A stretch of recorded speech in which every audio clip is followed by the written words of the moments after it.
Bonjour. Alors, moi, je m'appelle Delphine Sorier et je suis heureuse d'être ici aujourd'hui pour animer la première table ronde de cette matinée qui s'intitule donc Le rôle des bibliothèques dans la constitution du patrimoine littéraire contemporain, avec 3 invités. Pour essayer de répondre à cette thématique-là sous deux aspects, avec deux axes finalement principalement, la situation actuelle et puis la façon dont on peut dépasser cette situation actuelle, ces modèles actuels sur le patrimoine en bibliothèque en lien avec les auteurs contemporains. Donc, pour rappel, la table ronde va durer une demi-heure, les échanges vont durer une demi-heure et puis on laissera un quart d'heure d'échange avec la salle pour que la salle, les participants puissent vous poser des questions sur les stratégies que vous pouvez développer ou les dispositifs que vous pouvez mettre en place notamment. Du coup, je vais me permettre de vous présenter et puis vous laisser le soin de me corriger ou de compléter au besoin. Donc nous accueillons Monique Kiefer, qui est directrice de la Bibliothèque nationale du Luxembourg. Vous êtes historienne de formation. Vous êtes titulaire d'un doctorat et vous êtes spécialisée en histoire contemporaine avec des centres d'intérêt principalement tournés vers l'histoire économique et sociale et la construction européenne, sujets sur lesquels vous avez publié. Depuis 1999, vous vous êtes attaché à la modernisation de la Bibliothèque nationale du Luxembourg pour en faire un instrument de la promotion des savoirs et de la culture dans toutes les couches de la société. Peut-être souhaitez-vous rajouter? C'est parfait. Je suis la présidente du Conseil supérieur des bibliothèques à Luxembourg. Puis qu'on parle de bibliothèque, je l'ajoute. Nous avons le plaisir d'accueillir aussi Claire Haquet, donc vous êtes archiviste paléographe, conservatrice des bibliothèques et responsable de la bibliothèque Stanislas et du patrimoine de la bibliothèque médiathèque de Nancy. Vous avez également co-dirigé avec Bernard Huchet en 2016 un manuel professionnel pour repenser le fonds local et régional en bibliothèque, le titre de l'ouvrage. Vous y proposez notamment des portraits de fonds locaux, parmi lesquels, moi j'en ai retenu particulièrement 4, le mémoriel, le créatif, le culturel et le pratique, ce qui offre une autre perspective sur la question du patrimoine en bibliothèque. Et puis on y trouve également en filigrane une réflexion sur la question de la création littéraire dans son rapport à la bibliothèque. Et enfin, notre dernier invité, Éric Dussert, vous êtes coordinateur numérisation des imprimés à la Bibliothèque nationale de France. Vous avez été présent dès la préfiguration de Gallica. À travers votre activité de critique et d'éditeur, vous dirigez la collection L'Alambic à l'Arbre Vengeur depuis 2007. Vous vous êtes consacré à la lecture et à la réédition d'œuvres négligées. Et puis, j'ai retenu qu'on trouvait en écho de ce travail et de cette passion notamment 2 ouvrages. Une forêt cachée, publié en 2013 à la Table Ronde, qui présente 156 portraits d'écrivains français oubliés. Et puis un deuxième ouvrage, Caché derrière la forêt, en réponse à ce premier ouvrage, publié en 2018 à la Table Ronde et qui présente 138 portraits de femmes de lettres oubliées. Alors, vous démultipliez également des interventions dans la presse, depuis le monde diplomatique jusqu'à la quinzaine, en passant par le Matricule des Anges, dont vous êtes un des piliers historiques. Voilà, pour nos invités. Et alors moi j'aurais envie, puisque j'ai eu la chance de pouvoir échanger avec vous par téléphone, avec vous 3. Et puis moi ce que j'ai remarqué, c'est qu'on avait des mots-clés, des thématiques qu'on retrouve, que moi j'ai retrouvé dans nos 3 échanges et que l'on a retrouvé depuis ce matin au cours des débats, notamment numérisation, médiation, valorisation, complexification du contexte de l'édition aussi, la question du dépôt légal, imprimeur-éditeur, et puis la question aussi de la diversité des traces laissées par les auteurs. Néanmoins, dans des contextes institutionnels, organisationnels, économiques, interactionnels et linguistiques différents pour la France et le Luxembourg. Et du coup, par rapport à la thématique et au titre de cette table ronde, moi, je pense j'ai pensé qu'il était intéressant de vous entendre d'abord en forme de préambule sur votre regard sur la question du patrimoine, le mot même de patrimoine en bibliothèque. Finalement, est-ce que vous parleriez préférentiellement du patrimoine ou bien des patrimoines en bibliothèque?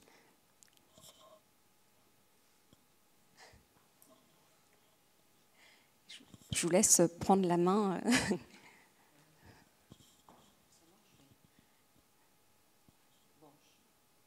J'ose commencer. Le terme patrimoine, c'est un terme... Je pense qu'il ne marche pas. Pardon.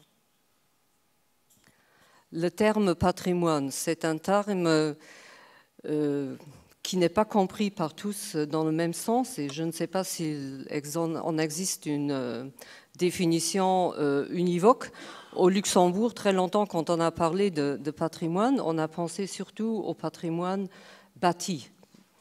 Le patrimoine mobilier, c'est beaucoup plus récent, qu'on s'y intéresse aussi.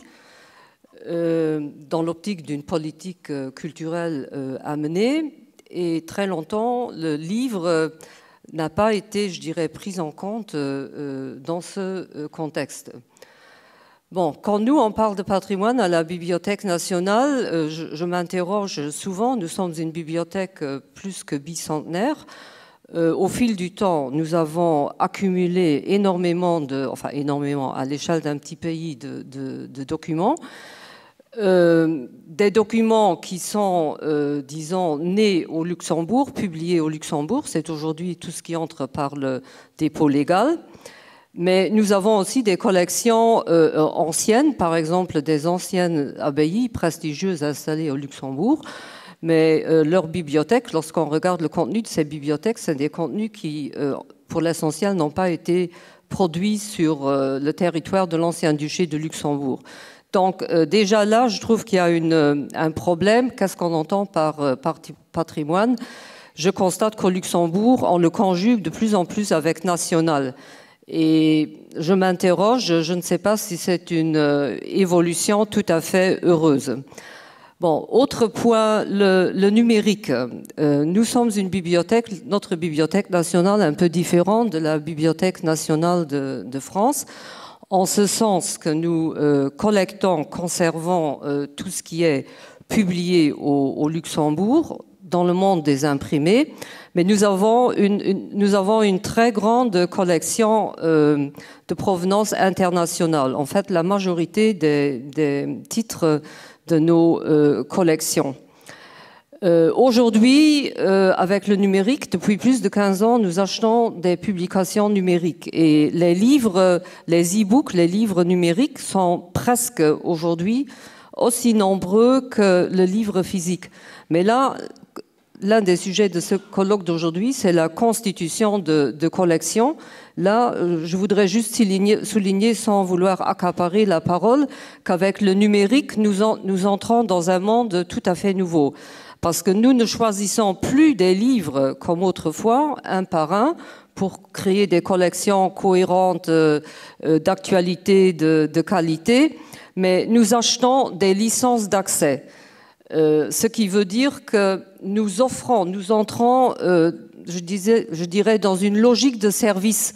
Nous offrons des collections que nous essayons évidemment de constituer avec bon sens, mais les ouvrages que nous offrons ne nous appartiennent plus. Et ces dernières années, nous voyons apparaître sur le marché encore un autre modèle des publications numériques pour les e-books, c'est ce qu'on appelle patron-driven, c'est-à-dire que nous mettons à disposition un budget pour un fournisseur, disons pour un catalogue donné, et c'est au lecteur de choisir les ouvrages qui l'intéressent, disons, à l'intérieur de ce périmètre que nous définissons. Et donc là aussi, juste pour dire que la terminologie constitution d'une collection, la bibliothèque a toujours un rôle à jouer, mais les problématiques se posent dans des termes, dans le monde numérique, dans des termes différents. Voilà.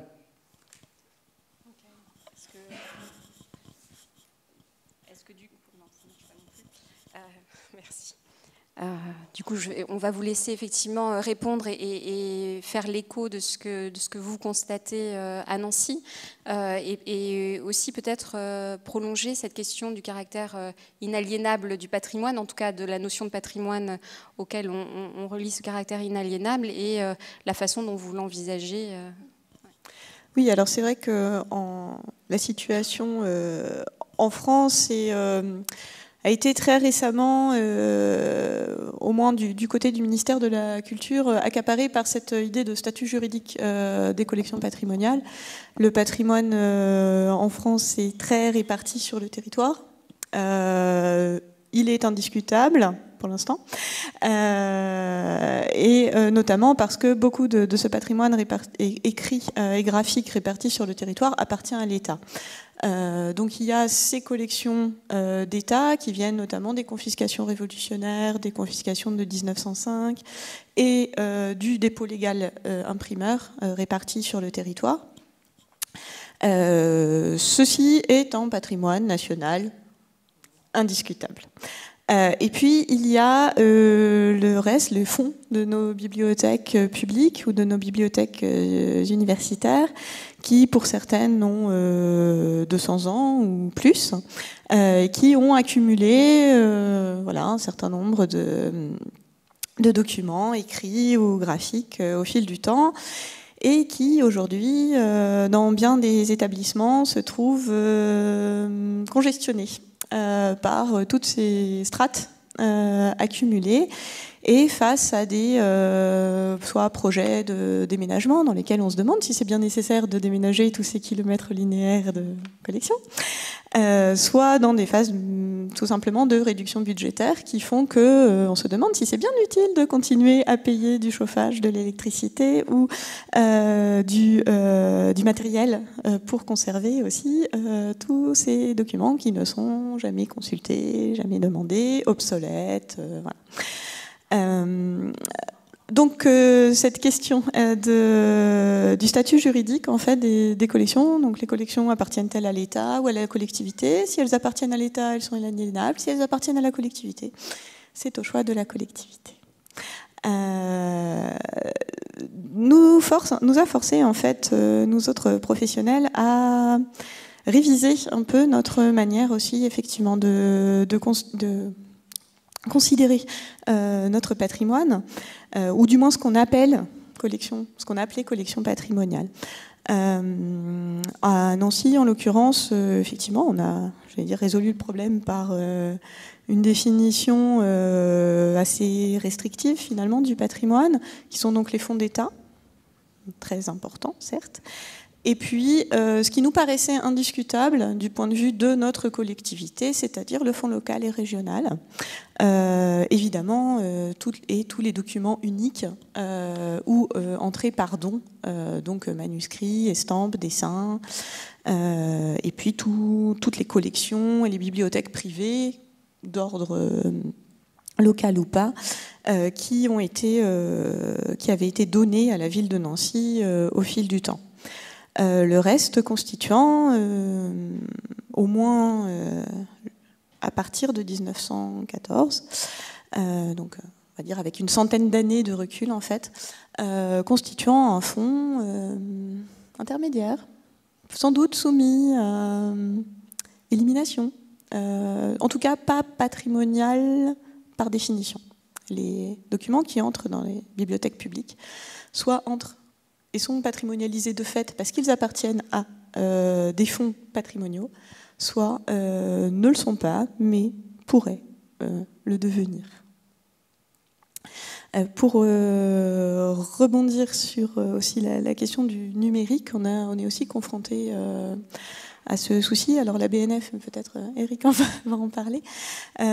Au niveau local, on est assez soucieux de cette, ou régional, on est assez soucieux de cette modification de la création éditoriale ou la création littéraire, puisqu'un certain nombre de création aujourd'hui ne sont disponibles qu'en ligne.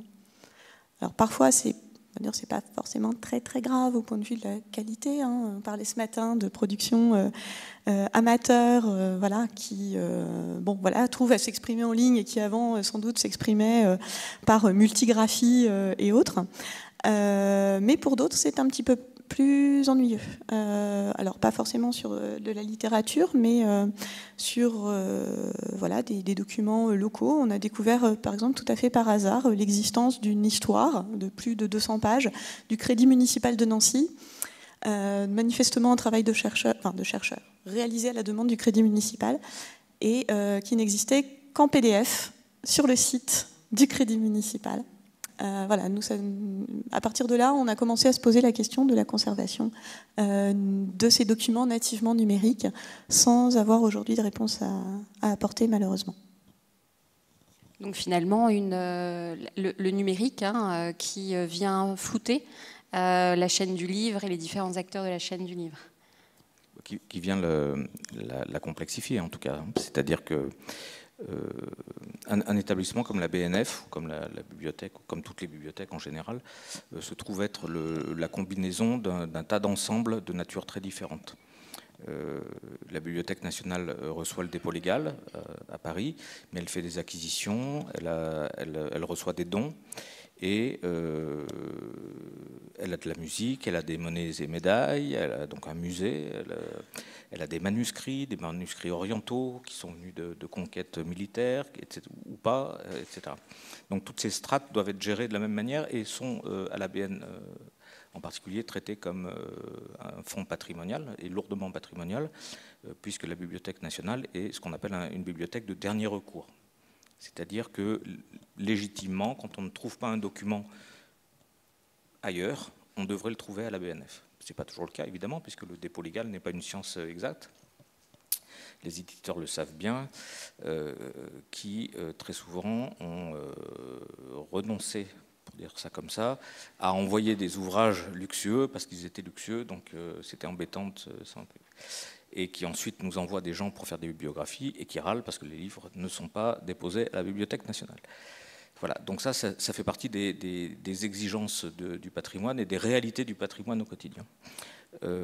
Parmi toutes ces strates, on n'avait pas prévu d'en parler, mais ça me saute à l'œil. On parlait de ces choses donc, qui entrent et dont la valeur est variable à un temps T, ou en tout cas qui risquent de disparaître, et qui font finalement les choses les plus précieuses de certaines bibliothèques. Il se trouve qu'à la Bibliothèque nationale, pendant des siècles, le personnel a pris l'habitude de recueillir dans la rue, lorsqu'il y avait des manifestations, des tracts, des bouts de papier, etc., ce qu'on appelle une hémérothèque, des choses qui disparaissent comme ça, et qui ont été recueillis, soit mis dans des boîtes, soit reliés en fascicules, en recueils. On appelle ça donc des recueils. Et ce sont des choses que l'on commence à numériser maintenant massivement et qui n'appartiennent pas au dépôt légal, parce que ça n'est jamais entré à la bibliothèque par dépôt légal. Mais on s'aperçoit aujourd'hui que ces fonds de recueil constituent parmi les choses les plus précieuses dont dispose la bibliothèque, parce que très souvent, ce sont la dernière trace d'une forme imprimée, un tract, une brochure, etc. Par exemple, la brochure de Félix Fénéon sur les impressionnistes, qui marque un grand moment de l'histoire de l'art en France, 1886, et ben, cette pièce, elle est reliée dans un recueil au département littérature et art, entre, si je me souviens bien, un fascicule sur la fabrication des bouchons en liège, de 86 aussi, et je ne sais plus quelle bizarrerie sur le crédit municipal de je ne sais pas quoi. Et cette pièce, qui est une pièce qui vaut des centaines de milliers d'euros, était passée inaperçue et était entrée comme ça dans les fonds parce que quelqu'un l'a récupérée et très souvent quelqu'un du personnel a rentré cette pièce-là et c'est venu enrichir un patrimoine. Qui est donc de forme très fluctuante, très variable, c'est ce qu'on disait, et qui mérite en fait qu'on s'y intéresse, en fait, tout simplement. Et c'est la vertu de la numérisation, d'ailleurs, qui nous, quand on l'a fait de manière un petit peu massive, comme ça a été le cas à la Bibliothèque nationale de France, cette numérisation, elle a plusieurs intérêts. Un intérêt de conservation, parce que très souvent, en mettant le nez dans les collections, on s'aperçoit que certaines collections méritent d'être retraitées, désacidifiées, reliées, etc. L'autre intérêt, c'est qu'elle permet la communication large, et là, pour le coup, c'est la restitution d'un patrimoine à tous, et ça, c'est quand même quelque chose qui n'existe pas dans l'histoire de l'humanité, hein. Ça n'a jamais été fait, ça. Et la troisième chose, c'est que les professionnels de la bibliothèque réinvestissent leurs propres collections et réapprennent leurs fonds. Et en particulier parce que lorsqu'on numérise, on est obligé d'ouvrir les documents, voir dans quel état ils se trouvent. On est obligé de vérifier leurs données catalographiques parce que sans catalogue parfait, on ne peut pas numériser derrière. On a besoin de produire des métadonnées automatiquement et on ne peut pas les produire si elles ne sont pas propres à la base. Et ensuite, on réapprend ce qu'on a dans nos fonds. Et par exemple, à la Bibliothèque nationale, on a appris des choses extrêmement... que les anciens de la maison savaient, mais que les plus jeunes ne savaient pas, c'est que à la Bibliothèque nationale, dans les collections d'imprimés, je parlerai que des collections d'imprimés pour ce cas-là, 50% des documents sont des publications étrangères. Autre chose qu'on a appris, après avoir fait des comparaisons avec la British, c'est que la Bibliothèque de France a des difficultés de numérisation sur un grand nombre de documents, pour deux raisons essentielles. On a utilisé beaucoup plus de pâte à bois au XIXe siècle, donc de papier acide, et on avait en France une politique de relure très française. On avait une école de relure un petit peu stricte, dont l'objet était déjà de gagner du mètre linéaire. Or, gagner du mètre linéaire, ça veut dire gagner des millimètres, ça veut dire serrer les reliures, et ça veut dire aujourd'hui ne plus pouvoir ouvrir le livre pour pouvoir les numériser. À la British, ils n'ont pas ce problème, les collections sont beaucoup moins utilisées que les nôtres, ils ont des reliures très souples et des papiers solides. Voilà. Alors là, on voit bien, hein, à travers vos trois témoignages, on comprend bien toute la fragilité, la flexibilité aussi du patrimoine, qui va dépendre d'un environnement extrêmement complexe en évolution, et la place essentielle que les acteurs des bibliothèques ont dans ce travail de, finalement, construction du patrimoine et donc de patrimonialisation. Et du coup, par rapport à cette idée de patrimonialisation et plus particulièrement la patrimonialisation de la littérature contemporaine, en lien avec les auteurs contemporains, quel est pour chacun d'entre vous le point essentiel ou la question essentielle ?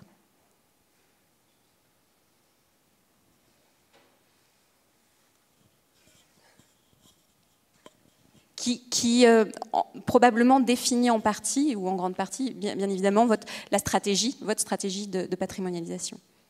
Alors, je ne parlerai pas de stratégie de patrimonialisation de la Bibliothèque nationale de France en ce qui concerne les entrées de manuscrits, de collections d'archives, etc. Parce que ça, c'est pas forcément lié à tout ce qui est numérique ou nouvelles technologies. Et ça, je pense que ça répond à des usages un peu plus traditionnels et régulés par des usages différents. Néanmoins, ce qui me frappe, moi, c'est que quand on a aujourd'hui des fonds et d'autres institutions comme l'IMEC, par exemple, ont les mêmes difficultés. Quand on a des fonds aujourd'hui qui nous arrivent, on se retrouve avec des ensembles documentaires qui sont d'une hétérogénéité qu'on n'a jamais connue. On n'a pas seulement des cartes postales, on n'a pas seulement des manuscrits, on a des disques durs, on a des clés USB, on a des disquettes, on a des floppy disks, on a des trucs, on ne sait même plus comment ça se lit, et on a des cassettes dates. Et puis on peut avoir aussi des disques, des CD-ROM en verre, hein, qui étaient pendant très longtemps réputés être les matériaux les plus stables.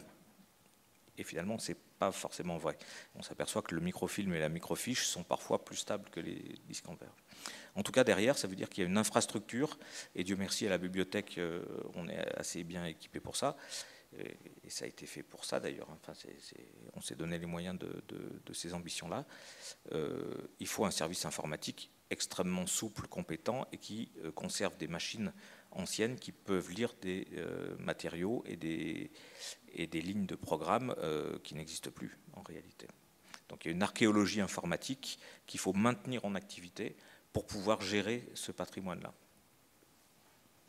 Et donc c'est coûteux. Voilà. je dirais chez nous, c'est un peu la même chose. Bon, le grand enjeu stratégique, évidemment, il y a celui qui a toujours existé, c'est essayer, si on se place sur ce qui est national, c'est d'assurer l'exhaustivité. Je crois que ça reste important, mais avec une complexité croissante. Et aujourd'hui, bon, on n'a pas prononcé le nom, mais il y a aussi le dépôt légal numérique qui prend une très grande part dans les stratégies numériques des bibliothèques nationales. Donc il y a d'une part la volonté de faire entrer dans les bibliothèques l'équivalent du livre, l'e-book, le livre numérique, et le très grand enjeu qui est l'archivage du web. Bon, au Luxembourg, pour le moment, nous n'avons pratiquement pas de livre numérique parce que l'édition luxembourgeoise ne s'est pas engagée dans cette voie. Et je comprends tout à fait pourquoi. Claude Comte a souligné tout à l'heure l'éclatement du monde éditorial. Donc c'est un problème de rentabilité et de faisabilité économique. Et je profite ici de l'occasion de répéter ce que j'ai déjà dit dans certaines enceintes. Je trouve que le ministère de la Culture, ou disons le gouvernement luxembourgeois, devrait prendre une initiative pour aider les éditeurs, pour les fédérer, pour qu'ils puissent aussi être actifs sur ce champ-là. Parce que je crois que même s'il n'y a pas une rentabilité économique à court terme, c'est un grand enjeu pour la visibilité de la littérature et du livre luxembourgeois en général. Bon, ensuite, il y a l'archivage du web. Alors là, nous sommes beaucoup plus actifs parce qu'il se produit énormément de choses, de contenu sur le web, de qualité inégale, mais il est important que nous puissions, en tant que Bibliothèque nationale, le documenter. Et pour ce qui est de la littérature, vous qu'on parle de littérature, nous archivons régulièrement, depuis 2 ans, des sites, par des auteurs ou qui traitent de littérature. Et je profite de l'occasion pour remercier le Centre national de littérature qui nous a aidés à constituer donc la liste des sites, disons, pertinents pour entrer dans notre base de données conservation à long terme. Alors vous avez dit, auteur, quelles sont vos stratégies? Mais je crois que très important, c'est la valorisation. Et pour la valorisation, il y a toujours les outils traditionnels, le lieu de la bibliothèque, les conférences, etc. Mais la valorisation sur Internet, c'est aussi l'un des grands champs de bataille pour l'avenir. Parce qu'il ne suffit pas de collecter, de posséder, de savoir gérer techniquement, mais il faut que ce soit visible sur le net.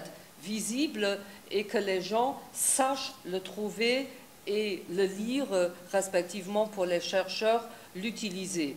Et là, on entre dans un domaine que vous avez abordé, c'est l'enjeu des métadonnées. Il faut enrichir les contenus, il faut faire en sorte qu'ils soient exportables dans d'autres bases de données, etc. Et ça, c'est un travail, je dirais, sans fin, mais techniquement extrêmement complexe et qui oblige aussi à des synergies comme celles que nous avons, par exemple, avec le Centre national de littérature à Luxembourg.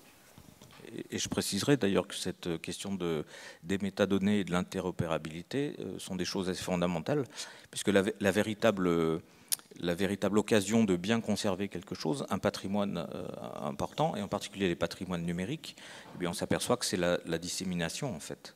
Le meilleur outil de conservation, c'est la multiplication et la copie par tous, et la récupération et la réintégration.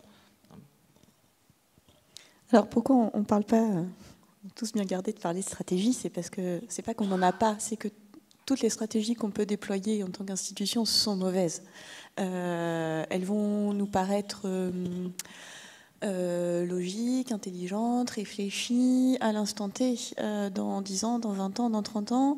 Elles seront totalement obsolètes, comme les stratégies déployées par nos prédécesseurs qui nous font aujourd'hui nous arracher les cheveux en disant « mes enfants, ils n'ont pas vu ». Mais comment ont-ils pu passer à côté d'eux? Et oui, ils sont passés à côté d'eux. Nancy, ils sont passés à côté de l'Art Nouveau. Bon, voilà. C'est comme ça.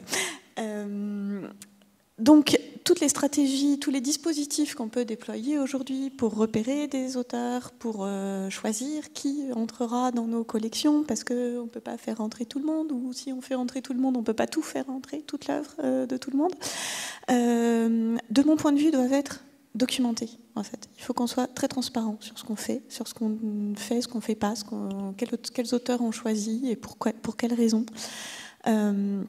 Pourquoi on décide que tel auteur est un auteur luxembourgeois, lorrain, tourangeau ou je ne sais quoi, et pourquoi tel autre qui serait tout aussi valable sur d'autres critères, finalement, nous, n'entre pas dans nos fonds.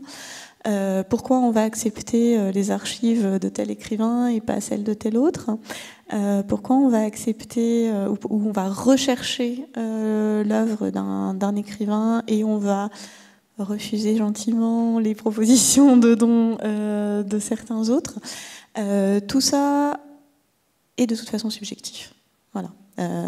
On va le documenter, on va le justifier avec nos pratiques, nos compétences professionnelles de l'époque, nos savoirs et nos idéologies professionnelles, notre culture.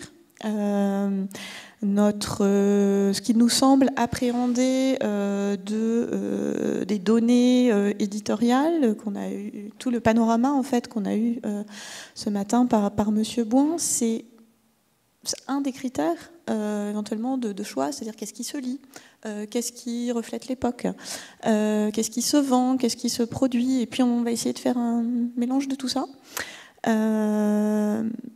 Mais ça ne marchera pas. Dans 50 ans, on se fera taper dessus parce qu'on aura raté tel écrivain qui... voilà. Et on rachètera ses manuscrits à prix d'or. Mais on l'assume. Ça plaide quand même pour effectivement les grandes collectes de type dépôt légal de web, etc., où on archive de manière un peu indifférenciée des ensembles très très conséquents. Pour être sûr de ne pas rater l'Autréamont qui se trouverait au milieu. Il y en a. Mais la question, la corollaire de cette méthode, c'est le coût, le coût patrimonial, financier cette fois. Hein. C'est quelle somme l'entretien de ces stocks de données vont représenter dans 5 ans, dans 10 ans, dans 20 ans, dans 30 ans. On va se retrouver devant des ensembles qui sont très certainement... Alors, la technologie va évoluer, hein. On va compresser les choses de mieux en mieux, on aura beaucoup plus de livres sur une tablette, on aura des clés USB avec des choses absolument formidables. Donc, on va gagner certainement, mais peut-être que si effectivement le métier de bibliothécaire conduit à se tromper dans ses choix prospectifs régulièrement, ou en tout cas marginalement, en tout cas parfois, on a le cas, je donnerai juste un exemple, hein, mais par exemple, pendant très longtemps, les bibliothécaires ont aimablement fait sauter toutes les couvertures des littératures populaires, parce que c'était un peu vulgaire, toutes ces couleurs sur les livres. Et aujourd'hui, on s'aperçoit que les couvertures de la littérature populaire des années 10, 20, 30 est absolument... c'est un fond absolument magnifique, et on trouve très difficilement aujourd'hui des très très belles couvertures en très bon état. En tout cas, pas dans certaines bibliothèques, parce que là, on les a passées à la poubelle. Donc ces choix, on les fait, on se trompe marginalement. Que va-t-il se passer donc pour ce patrimoine numérique qui va être une copie numérique du patrimoine pour une partie et un patrimoine neuf, inédit, nouveau à conserver? Voilà. Est-ce qu'il faut faire une différence? Est-ce qu'il faudra faire une différence de traitement entre les originaux papiers qui ont été numérisés et dont la numérisation n'est jamais qu'une copie, et auquel cas, est-ce que les originaux ont été détruits après la numérisation ou pas, parce qu'ils s'abîment, et la numérisation parfois elle peut être un peu corrodante, et ces collections qui ont toujours été numériquement natives, comme on dit, et qui, elles, sont un patrimoine ainsi fait qu'on doit le préserver tel qu'il a été produit. Et une conservation aussi massive qui pose la question financière et budgétaire, mais aussi la question du traitement des données et de leur valorisation derrière. Et de ce point de vue-là, du point de vue de la valorisation, c'est probablement la dernière question qu'on va pouvoir traiter avant de passer la parole à la salle. Est-ce que l'auteur contemporain peut avoir une place particulière? Oui.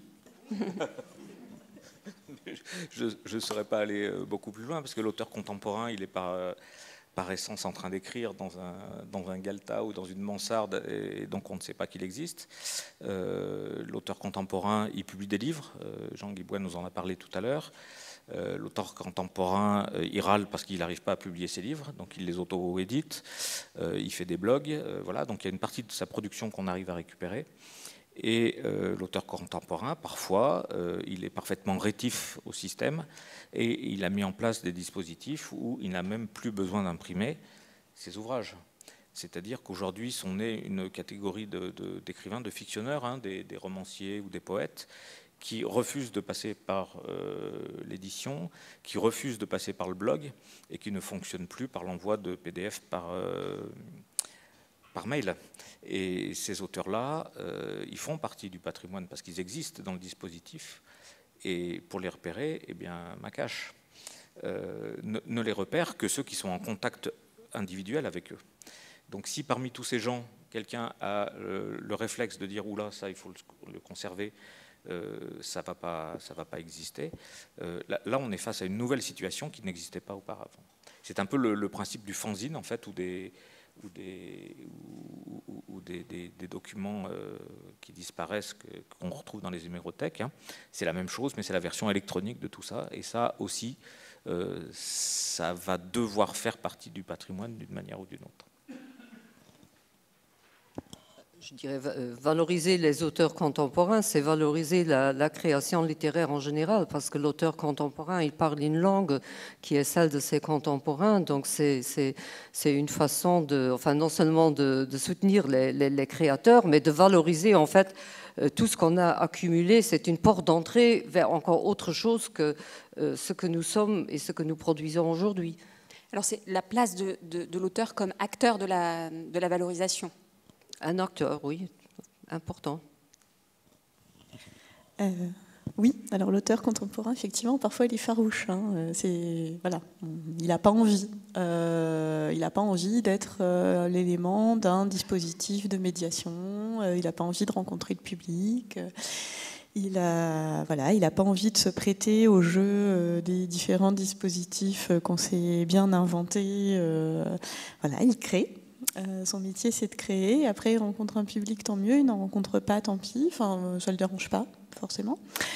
Donc, nous, on essaye de l'approcher, voilà, et de respecter aussi ce choix-là. C'est-à-dire que ceux qui ont envie de rencontrer le public, voilà, on s'y prête. Notamment dans le cas des journées du patrimoine. Sinon, on met en avant leurs œuvres. Donc, on essaie de les rassembler, de les constituer. On essaie aussi de documenter cette œuvre, soit par leur manuscrit, soit effectivement en essayant de récupérer ce qu'on peut à propos de cet auteur. Après, on peut aussi se dire que la bibliothèque, en l'occurrence, est peut-être le lieu d'émergence d'auteurs. Voilà, hein, ce qu'elle est depuis le début, mais de rassembler par nos collections, par nos services, par aussi les exemples de création littéraire dont on peut entourer les auteurs, de favoriser l'émergence d'une création littéraire, soit en fournissant des documents, soit en fournissant des modèles, et en créant un lien avec la création littéraire de cette manière-là. C'est une autre manière... La bibliothèque crée de l'auteur, voilà, plutôt que de se contenter d'être le réceptacle d'auteurs déjà existants. Monique Keffer, vous voulez... Moi, je voudrais juste ajouter quelque chose dans un registre un peu très différent, mais qui est aussi très important, surtout ici dans la grande région, c'est la question des langues. Alors nous, au Luxembourg, on est multilingue. Les collections de la Bibliothèque nationale ont toujours été multilingues, en ce sens qu'on s'est concentré sur les collections en langue française, allemande, luxembourgeois, anglais de plus en plus important.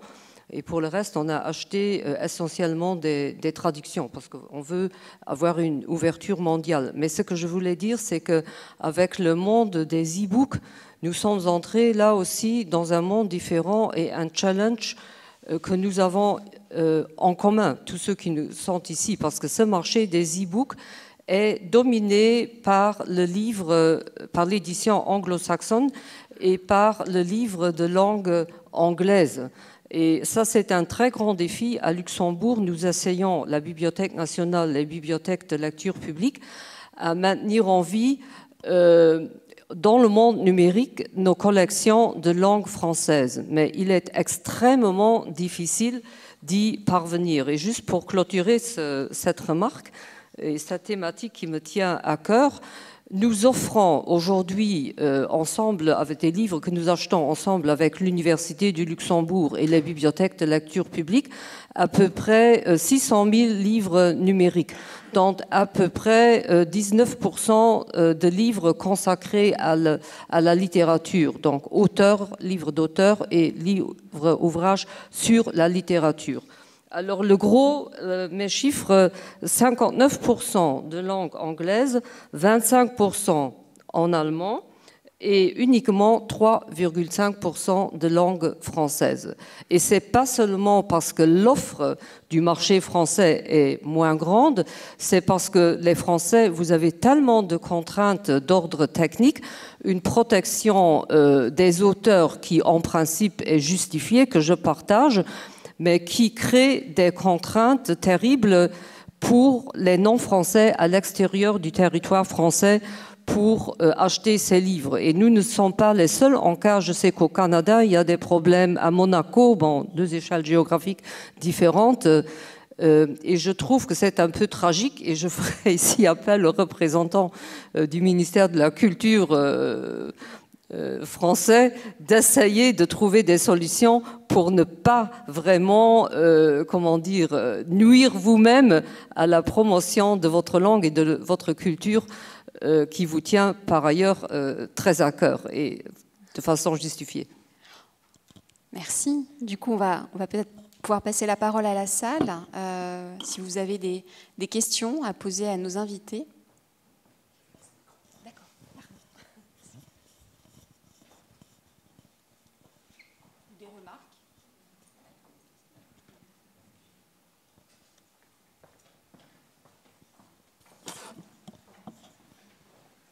Bonjour, en gros, je n'ai pas de questions, mais j'aimerais que quelqu'un réponde justement à ce que vient de dire Madame Monique Kiefer, qui s'y connaissent. Voilà.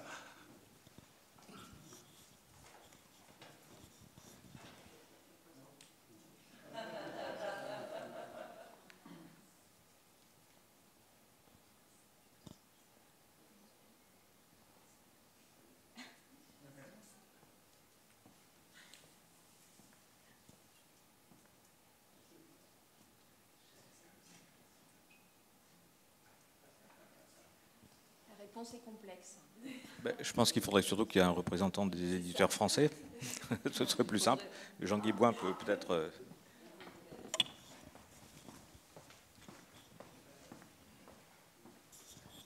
Je ne représente pas vraiment les éditions françaises, mais enfin, je la connais assez bien, mais alors, je ne comprends pas totalement l'étendue du problème. J'observe en tout cas que vous citez 2 pays, qui sont le Canada et Monaco, qu'on va traiter comme un pays peut-être, mais qui ne sont pas, comment dire, des spécialistes de la pertinence en matière de respect du droit d'auteur.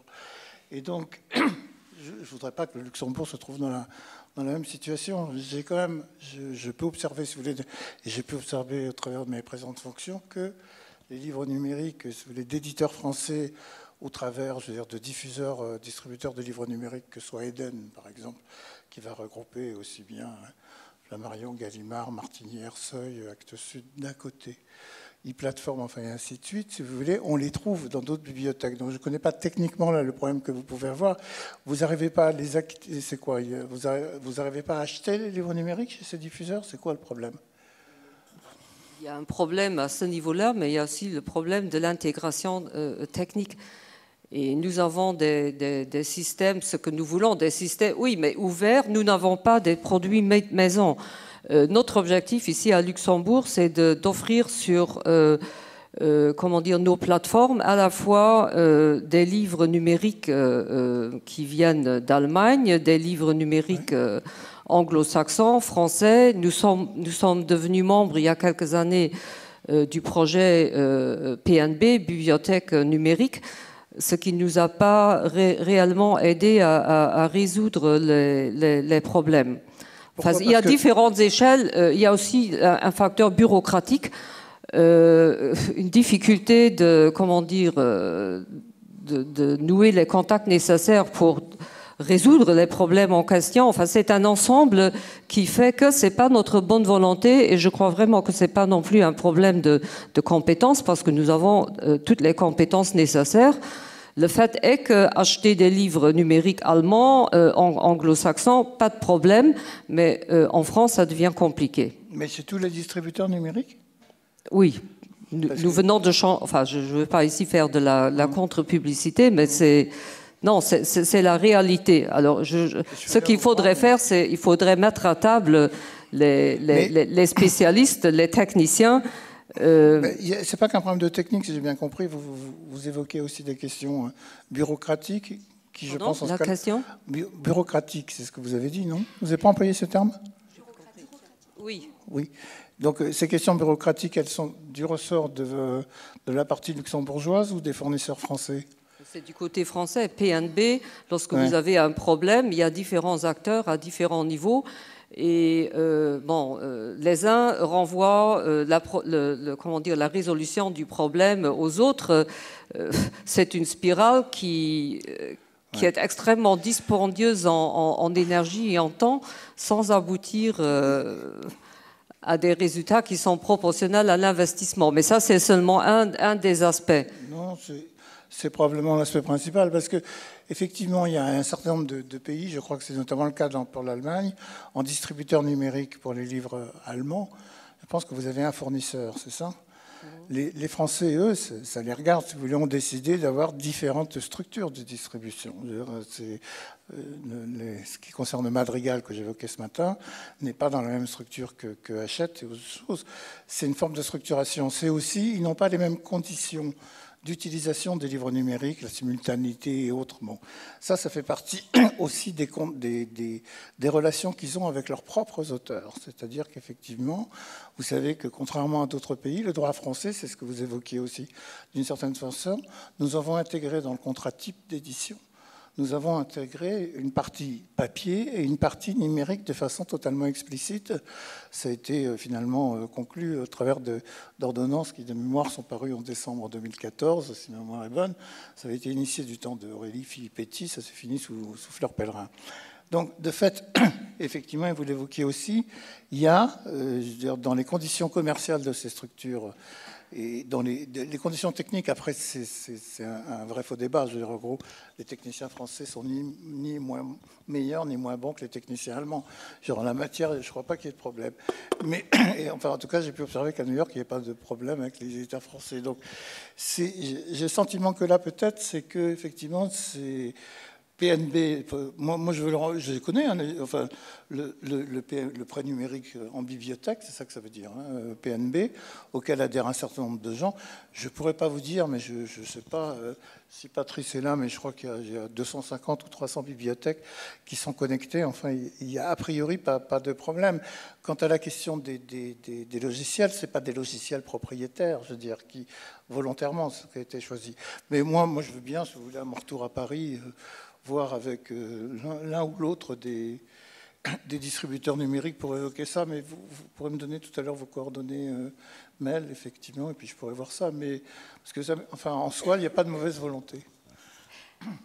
Alors, on échangeait sur le PNB, c'est ça? Non, BNB. Oui, c'est ça. À déjeuner, peut-être que certains dans la salle pourraient témoigner effectivement du mode de fonctionnement et de la facilité d'accès. Aussi également, oui, tout à fait.